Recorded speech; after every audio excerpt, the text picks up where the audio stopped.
Welcome to Ace Pine. This is Shivani Saxena. Hope you are very well. आपकी today current affairs का time हो चुका है. आपको पता है कि आज डेट क्या है. आज 14 मार्च आज है. तो आप इसको नोट कर लीजिएगा क्योंकि आप जो शॉर्ट पॉइंट करंट अफेयर के नोट्स करते हैं, नोट बनाते हैं ना, नोट्स जो बना रहे हैं आप करंट अफेयर्स के, उस पर आप डेट वगैरह अच्छे से मेंशन करेंगे तो आपको काफ़ी अच्छे से समझने में कोई दिक्कत नहीं होगी. ठीक है, चलिए बात कर लेते हैं यहाँ पे हम लोग करंट अफेयर्स के बारे में. देखिए जो इम्पोर्टेंट करंट अफेयर्स है आज का कि जो की फर्स्ट न्यूज़ है, किस संस्थान ने role of labour in India development नामक पुस्तक का विमोचन किया. तो इसका आंसर होगा श्रम और रोजगार मंत्रालय ने. ठीक है, तो आपको यहाँ पे ये ध्यान रखना है,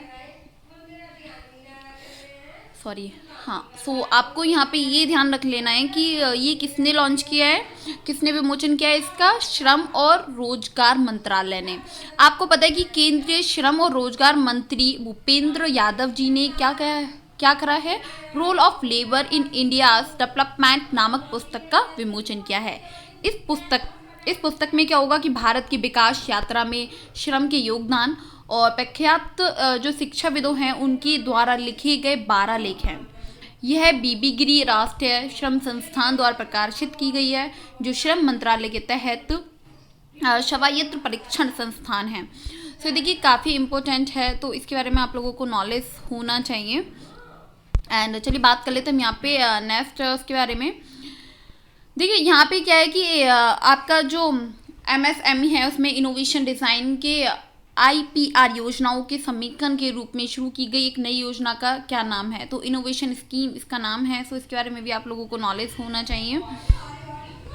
आपको पता है कि केंद्रीय MSME जो है ना आपका कि जो मंत्री क्या बोलते हैं उसको, नारायण जो है वो राणे, एक तरीके से इसमें क्या हुआ है कि MSME के लिए एक ऊष्मायन जो डिज़ाइन होती है, जो बौद्धिक संपदा अधिकारी जैसे कि IPR के आसपास मौजूद उपयोजनाओं के संयोजन के रूप में MSME इनोवेशन स्कीम, ठीक है, इसको क्या किया है कि इसको डिज़ाइन के रूप में एक तरीके से IPR लॉन्च की. और यह जो इन्वोमेंस है इसमें क्या हुआ है कि गतिविधियों के लिए एक हब के रूप में कार्य करेगी, जिससे क्या होगा कि जिससे विचारों को व्यवहारिक जो एक तरीके से होता है ना कि व्यावसायिक प्रस्ताव में विकसित करने के लिए सुविधा होगी, जिससे समाज को लाभ होगा. उन्होंने MSME आइडिया जो हैकाथॉन उसमें क्या है कि 2022 का शुभारंभ भी किया. तो देखिए काफ़ी इम्पोर्टेंट है, काफ़ी अच्छी न्यूज़ है. तो इसके बारे में आप लोगों को नॉलेज होना चाहिए कि इनोवेशन स्कीम के बारे में. तो योजना का क्या नाम है, कौन सी योजना शुरू की गई है, तो इसके बारे में आप सभी को नॉलेज होना चाहिए. इसके शॉर्ट पॉइंट और इम्पोर्टेंट थोड़ा हाईलाइट करके आप उसको नोटबुक में नोट कर लीजिएगा क्योंकि रिवीजन टाइम पे काफ़ी वर्क करेगा आप लोगों के लिए. ठीक है, चलिए बात कर लेते हैं हम यहाँ पे जो हमारा नेक्स्ट क्वेश्चन क्या है.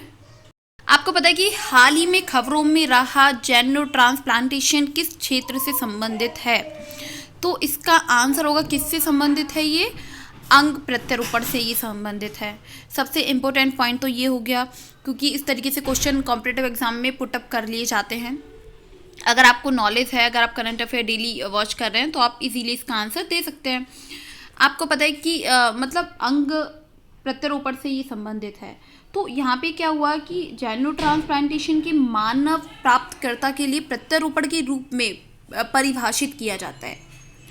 लैंडमार्क सर्जरी में 2 महीने बाद जहां एक मरीज जिसके असफल हृदय को आनुवांशिक रूप से परिवर्तित सुअर के दिल से उसको बदल दिया गया था कि हाल ही में ही उसकी क्या हो गई, मृत्यु हो गई. तो देखिए इसके बारे में आप लोगों को नॉलेज होना चाहिए. और कभी भी किसी भी तरीके का क्वेश्चन पुटअप कर लिया जाता है तो मोस्टली अगर करंट अफेयर आप लोग जानते हैं कि करंट अफेयर तो बहुत ज़्यादा इंपॉर्टेंट रहता है ऑल कॉम्पिटिटिव एग्जाम के लिए. सो आप लोगों को नॉलेज होना चाहिए. अगर आप कोई भी एग्जाम भी नहीं दे रहे हैं, आगे जाके देंगे, सो फिर भी आप लोगों को नॉलेज तो इतना होना ही चाहिए. ठीक है, तो जेनो ट्रांसप्लांटेशन क्या है कि एक अंग प्रत्यारोपण से ही संबंधित है. चलिए बात कर लेते हैं हम यहाँ पे वैश्विक व्यापार में रूस के किस उत्पाद का योगदान सबसे अधिक है.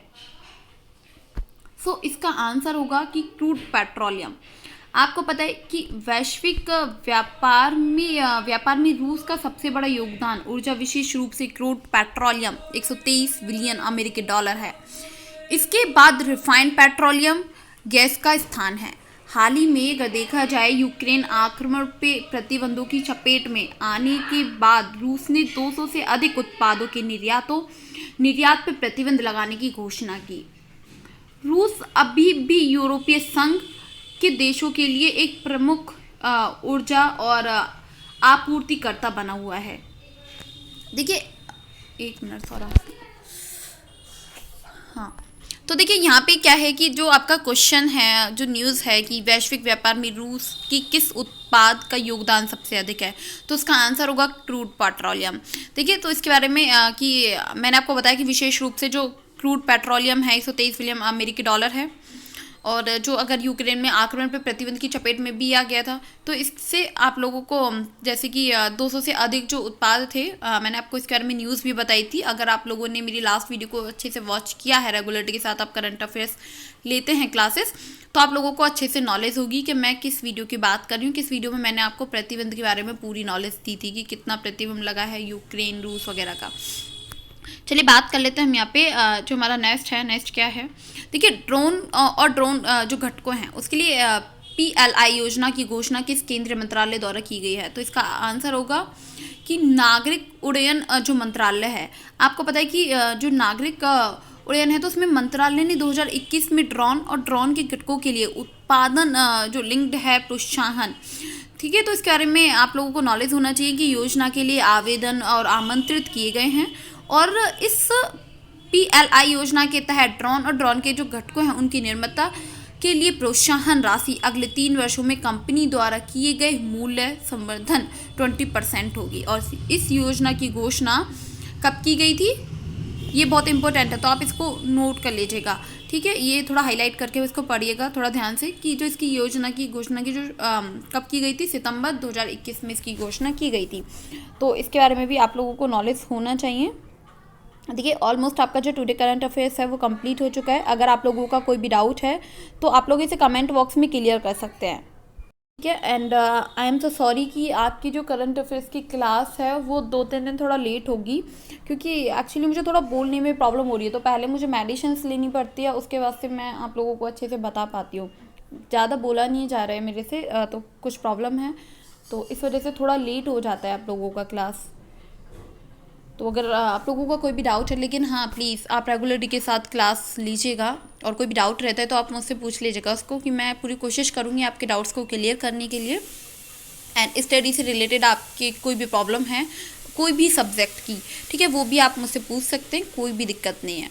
अगर आपका मोरल डाउन हो रहा है, क्या कुछ परेशानी आती हैं स्टडी करने में, सो अगर आपके मन में कोई भी डाउट होता है स्टडी को लेके, कोई भी सब्जेक्ट, ठीक है, सो आप मुझसे पूछेंगे उसको, और मैं आपका आंसर दूंगी पक्का, ओके। एंड क्लास को प्लीज़ रेगुलरिटी के साथ लीजिएगा। आज तो बहुत ज़्यादा लेट हो गया है, 11:20 हो रहा है, but I am so sorry, लेकिन कोई नहीं है, आप कंटिन्यू वॉच कीजिएगा इसको। And thank you so much for watching this video. Bye bye, take care.